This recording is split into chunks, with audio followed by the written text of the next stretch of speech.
오늘 설교 말씀의 제목은 왜 사람을 구원해야 하셨나? 성경 말씀은 창세기 3장 1절부터 7절까지를 같이 봉독합니다. 시작. 여호와 하나님의 지으신 들짐승 중에 뱀이 가장 간교하더라. 뱀이 여자에게 물어 가로되 하나님이 참으로 너희더러 동산 모든 나무의 실과를 먹지 말라 하시더냐. 여자가 뱀에게 이르되 동산 나무의 실과를 우리가 먹을 수 있으나 동산 중앙에 있는 나무의 실과는 하나님의 말씀에 너희는 먹지도 말고 만지지도 말라. 너희가 죽을까 하노라 하셨느니라. 뱀이 여자에게 말하되 너희가 결코 죽지 아니하리라. 너희가 이것을 먹는 날에는 너희 눈이 열려 선악을 아는 일에 하나님과 같이 될 줄을 하나님이 아심이니라. 여자가 그 나무를 본즉 먹음직도 하고 보암직도 하고 지혜롭게 할 만큼 탐스럽기도 한 나무인지라. 여자가 그 실과를 따먹고 자기와 함께한 남편에게도 주매 그도 먹은지라. 이에 그들의 눈이 열려 자기들의 몸이 벗은 줄을 알아보고 무화과나무 잎을 엮어 치마를 만들어 입었더라. 아멘. 오늘 봉독한 성경은 재편찬 성경을 읽은 겁니다. 자, 오늘은 지난주에 말씀드린 대로 지난주에 설교를 하지 못한 세 가지 왜에 대한 내용을 말씀을 전하려고 합니다. 그 세 가지가 뭐냐면 왜 사람을 구원해야 하셨나? 왜 독생자를 희생제물로 내어주셔야 하셨나?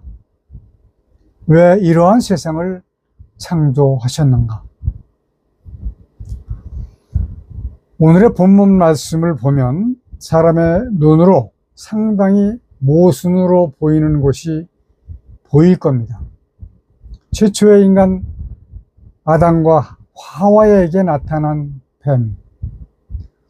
아담과 하와를 지으신 하나님께서 하지 말라고 하신 명령에 대해서 뱀을 이용해서 꼬치꼬치게 물은 마귀의 정체가 궁금하실 겁니다. 왜냐하면 이 마귀는 하나님께서 천지를 창조하실 때에 창조하지 않으셨던 존재거든요. 이미 이 땅에 있었다라고 하는 결론입니다. 그는 과연 언제 어디서 누가 무엇을 어떻게 왜 육하원칙에 의해서 아담을 범죄케 하는 일을 했단 말인가 라고 하는 것을 오늘 파헤쳐 보려고 하는 겁니다. 자, 그것은 하나님의 천지 창조 이전 하나님의 나라에서 일어난 일로부터 시작이 될 수밖에 없습니다. 천사장들 중에서 찬양을 맡았던 자라고 하는 루시엘이 있었어요. 루시엘이 찬양을 맡았다라고 하는 것은 성경의 일부분들을 보고 예측을 했던 것이죠. 성경에서 찬양을 맡았다라고 하는 말씀은 없습니다. 이는 감히 독생자에게 붙여지는 호칭, 아침의 아들 계명성이라고 하는 그 호칭을 불릴 만큼 인정을 받았던 자였다라고 하는 겁니다. 이렇게 인정을 받으니까 그의 마음에 교만이라고 하는 못된 마음이 들어갔어요.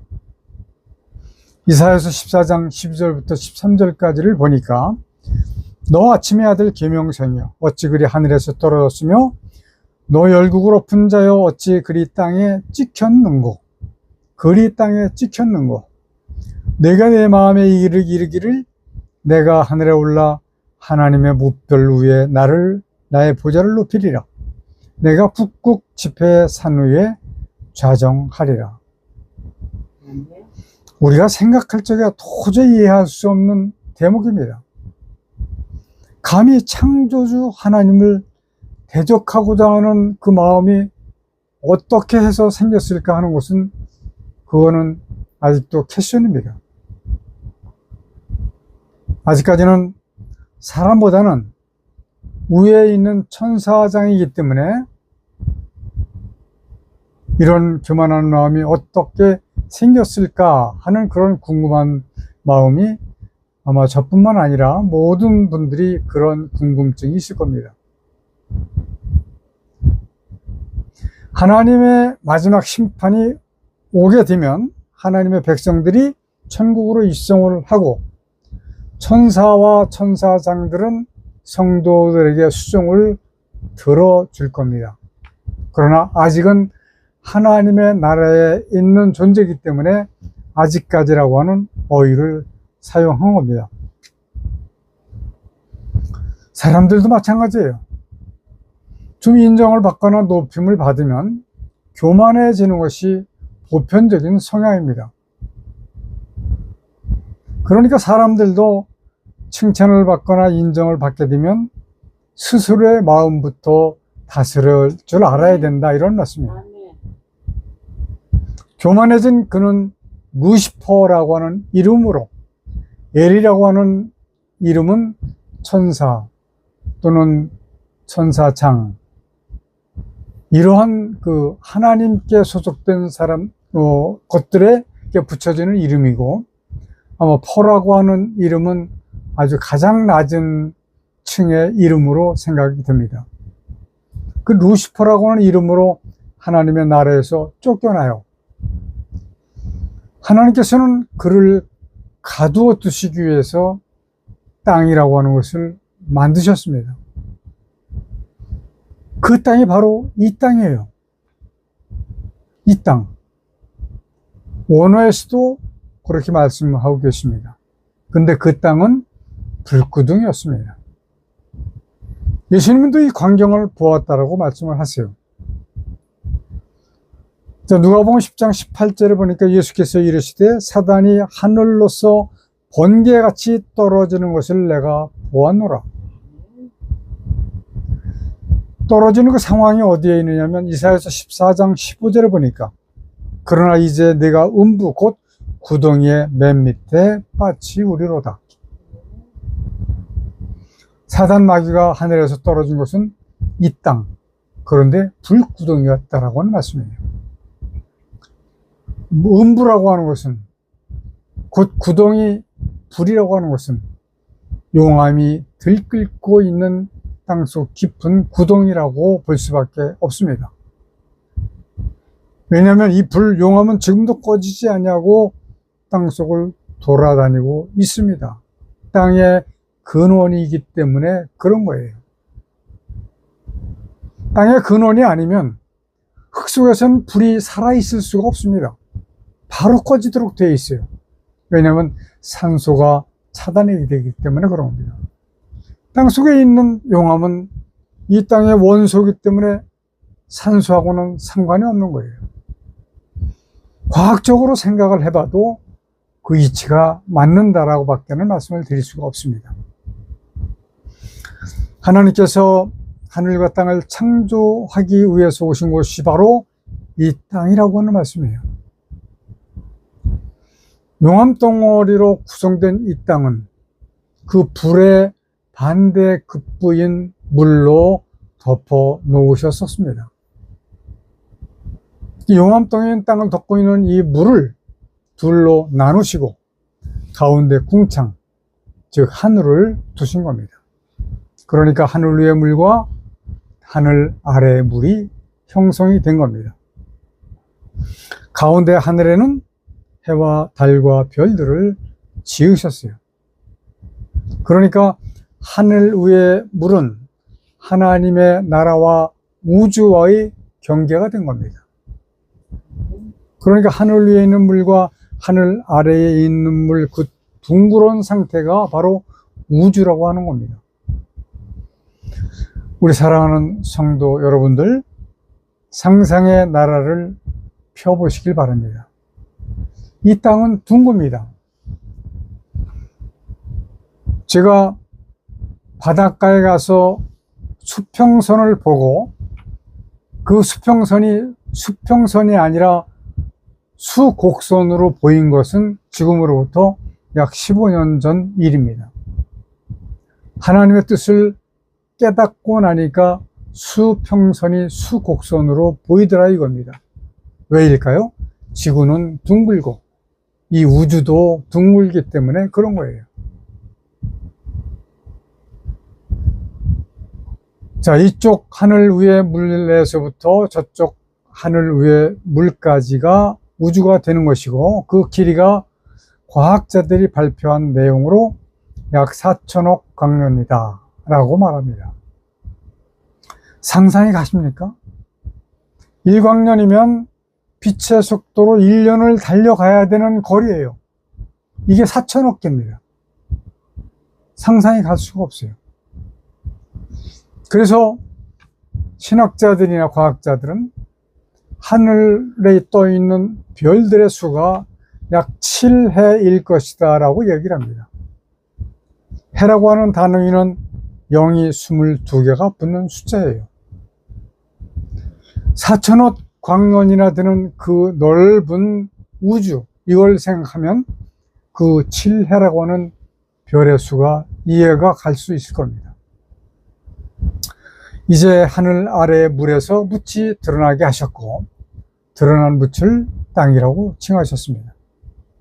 한 곳으로 모인 물을 바다라고 이르셨죠. 바다에는 온갖 어족을 만드셨고, 땅에는 온갖 식물과 짐승과 마지막 순서로 만물을 다스릴 사람을 지으신 겁니다. 사람을 지으셨을 적에도 짐승들을 지으셨을 때 쓰신 단어, 네페시 하야라고 하는 단어를 사용하셨습니다. 이거 중요한 말씀이니까 귀 기울여서 들어주시기 바랍니다.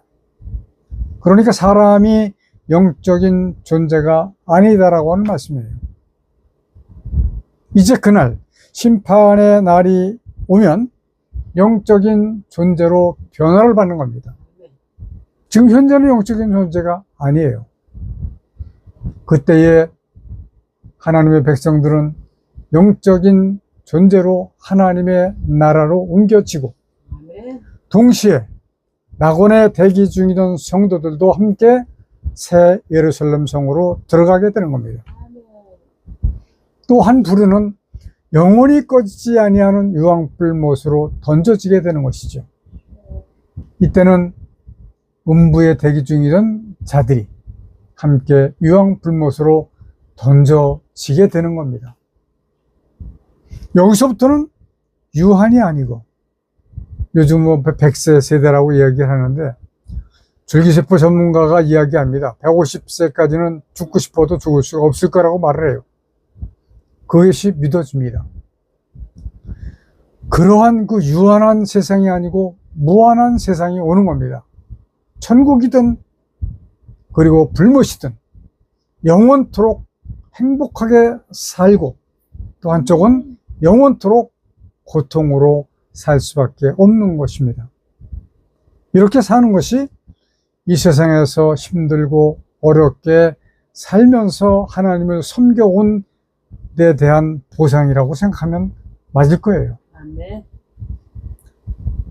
영원토록 행복, 영원토록 고통이에요. 어느 쪽을 선택을 하시겠습니까? 사람들은 이후에 있을 세상을 믿지를 못한다라고 하는 사람들이 많이 있습니다. 자, 믿지 못한다고 하더라도 믿으세요. 믿어봤자 본전이기 때문에 그렇습니다. 그러나 만약에 여러분들이 세상 사람들처럼 믿지 못했다라고 하더라도 그 일이 사실로 드러난다면 이것은 상상을 할 수 없을 만큼 큰 일입니다. 사람들에게 있어서는 이것이 가장 중요한 일이에요. 아담의 범죄로 말미암아 사람은 이미 영적으로 죽었습니다. 하나님께서는 영적으로 준 인간을 회복하셔야만 했습니다. 왜냐하면 마귀와의 계약 관계이기 때문에 그런 거예요. 웬 계약? 계약서 내놔봐? 이렇게 얘기하는 사람도 있을 수 있습니다. 그러나 오늘날과 같이 무엇을 사거나 임대하거나 할 때 계약서를 쓰는 것처럼 만약에 그때 당시 그런 일이 있었다면 그런 것을 내보여 주실 수 있었다면 이 세상에 태어나는 모든 사람들은 다 예수 그리스도를 믿을 수밖에 없었을 겁니다. 이거는 사단과의 계약이라고 할 수가 없는 거예요. 하나님과 사탄, 마귀와의 계약 관계는 어떻게 이해를 할 수 있느냐? 욥기서를 자세히 보시면 이해를 하실 수가 있을 겁니다. 저는 예수 그리스도를 믿기 시작한 지 35년 동안 욥기서를 이해하지 못했어요. 하나님의 이 깊으신 뜻을 깨닫고 난 다음에 욥기서를 보니까 그냥 이해가 가더라고요. 사탄 마귀를 하나님의 나라에서 쫓아내서 불구덩이 속으로 찍으신 하나님과 사탄과의 관계 형성을 그대로 묘사하신 것이 바로 욥기서다. 이렇게 보시면 됩니다. 원수 마귀까지도 용서하시지는 않는 거지만 용납하시는 하나님을 바로 공의의 하나님이다 라고 불릴 수밖에 없는 상황인 것이죠. 그런데 아담이 저지른 죄로 이미 죽어버린 인간을 회복하시는 데는 문제가 있습니다.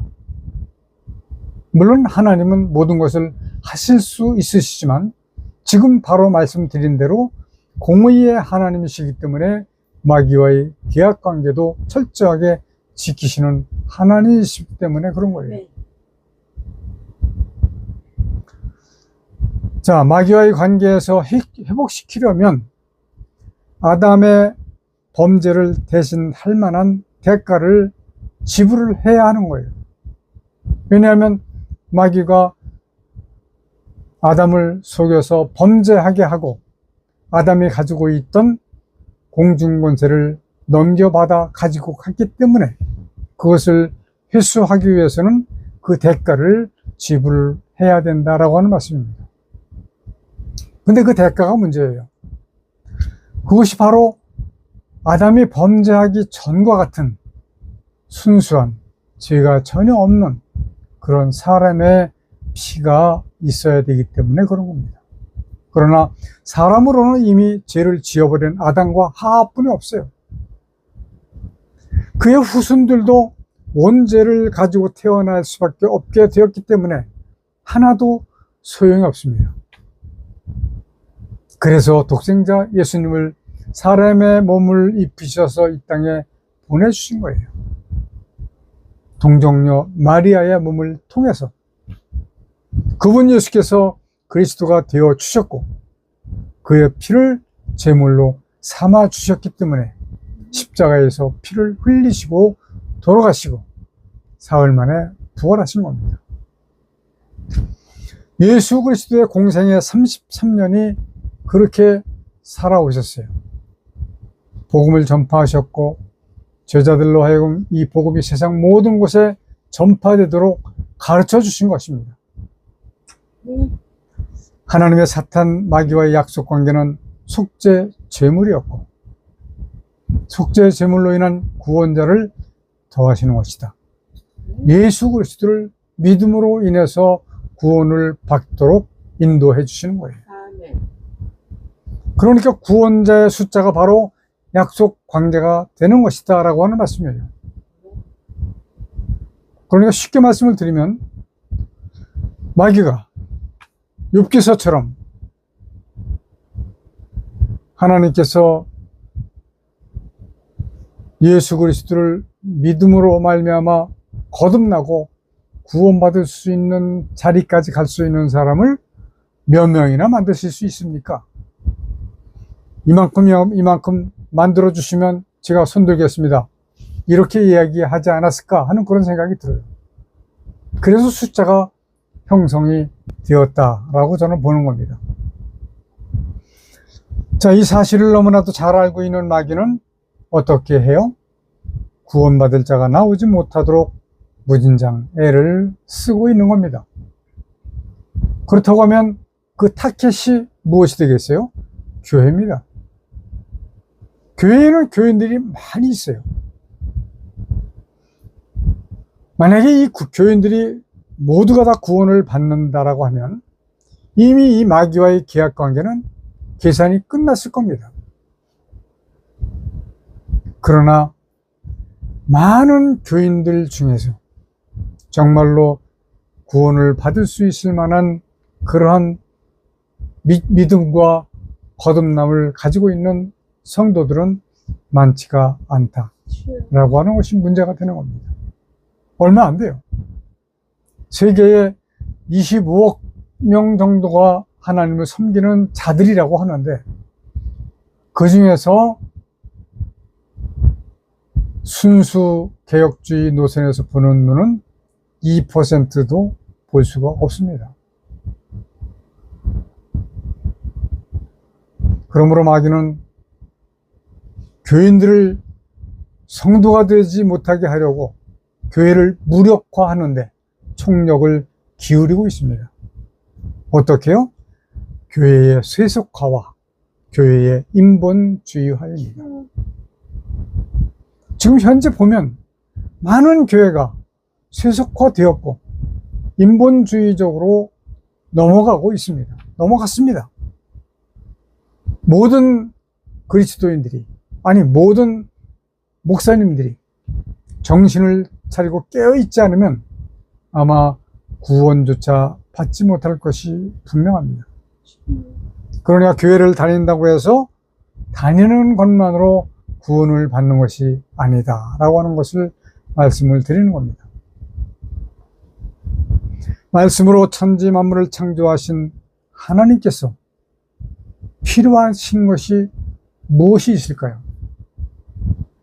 우리는 세상을 사는 동안에 필요한 게 너무너무 많아요. 먹을 것, 입을 것, 쓸 것, 자고 쉴 것, 그런 의식주만 가지고도 너무나도 많습니다. 그러나 하나님께서는 필요하신 것이 있을 수가 없으신 분이에요. 그러나 필요한 것이 있다라고 하면 구원받을 자와 구원을 받은 자입니다. 자, 제가 구원을 받을 자와 구원을 받은 자와 두 가지로 분리를 했습니다. 구원을 받은 자의 수는 약정하신 수만큼이다 라고 말씀을 드렸죠. 그러므로 성도는 구원을 받을 자를 구하기 위해서 하나님을 아는 지식을 가지고 열심으로 전도를 해서 사람들을 예수 그리스도께로 인도를 해야 합니다. 그 다음에는 분명히 양육을 잘 해야 됩니다. 어떻게? 하나님을 알도록, 구원에 이르도록 가르쳐서 알게 해야 된다라고 하는 말씀이에요. 그러나 교회들이 전도를 열심히 하는데 이 양육을 하지 못하는 경우가 엄청나게 많습니다. 자, 무엇을 알게 해야 될까요? 하나님을 알게 하는 것입니다. 하나님을 알게 하는 것이 무엇일까요? 하나님의 뜻을 알게 하는 것입니다. 하나님의 뜻을 알게 하는 것이 무엇일까요? 사람이 세상을 사는 동안에 필요한 규범이 있고, 이것보다 더 중요한 것이 바로 하나님의 하늘과 땅을 창조하신 목적을 하는 겁니다. 하나님께서 왜 하늘과 땅을 창조하셨느냐? 이 사실을 많은 사람들은 안다고 생각합니다. 그리고 말을 해요. 그러나 실제로는 올바르게 알지 못하는 경우가 거의 다라고 봅니다. 아는 것과 마음으로 깨닫는 것은 상당히 차이가 있습니다. 알고 마음으로 깨닫게 되면 여러분은 정말로 자유해질 겁니다. 진리를 알지니 진리가 너희를 자유케 하리라. 요한복음 8장 32절이 성취되어지는 것을 여러분들 스스로가 느껴질 거예요. 이 자유를 느끼게 된다면 비로소 바르게 깨달았다라고 봐도 무방할 겁니다. 자, 이 새신자에게 하나님을 알게 하려면, 알게 가르치려면 어떻게 해야 돼요? 가르치는 자가 먼저 알아야 가르치죠. 그러나 교회를 열심으로 다니고 열심으로 설교하고 열심으로 봉사해도 정작 하나님께서 천지를 창조하신 목적을 알지 못하는 사람들이 거의 대다수다라고 하는 답입니다. 세상에 사는 동안에 가장 중요한 일이 바로 하나님을 아는 일이다 라고 하는 겁니다. 그러므로 말씀하시기를 요한복음 17장 3절에서 영생은 곧 구원은 유일하신 참 하나님과 그의 보내신 자 예수 그리스도를 아는 것이라고 말씀을 하시잖아요. 저는 이 말씀에 대해서 너무 쉽게 간구하는 목사님들을 만나봤습니다. 이런 분들은 분명히 회개하고 돌아서지 못한다면 구원받지 못할 겁니다.